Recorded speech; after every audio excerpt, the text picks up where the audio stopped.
大家好，我是小妈，今天用糯米和鸡腿来分享一个早餐，软糯咸香的糯米鸡。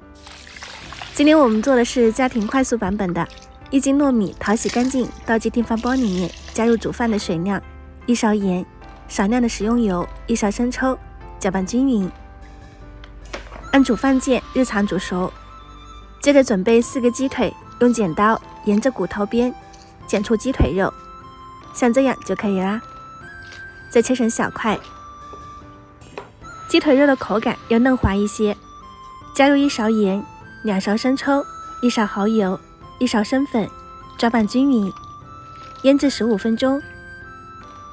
接着来准备一些配料，香菇跟干贝提前用热水泡软。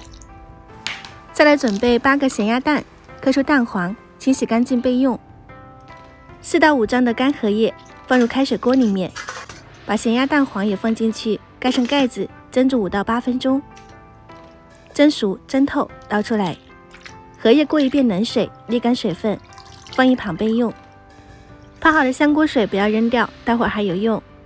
干贝直接撕成小块，香菇切成细条，放在一起。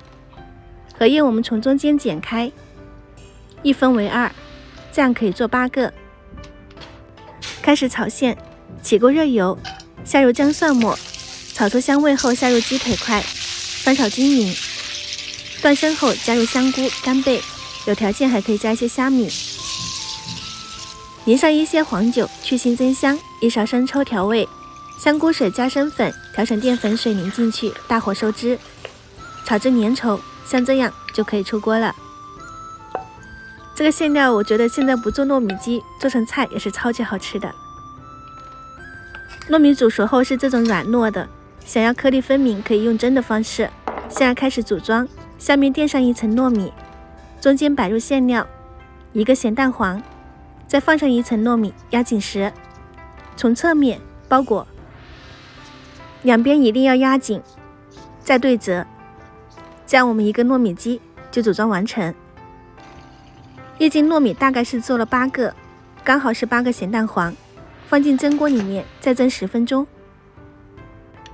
一打开盖子，满满的肉香、荷叶香，里面的馅料也超级丰富。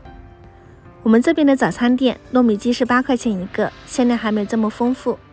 如果喜欢的话呢，可以收藏起来试一下哦。糯米吸饱的荷叶香、肉香，真的超级好吃。今天就分享到这里啦，喜欢我记得关注我哦。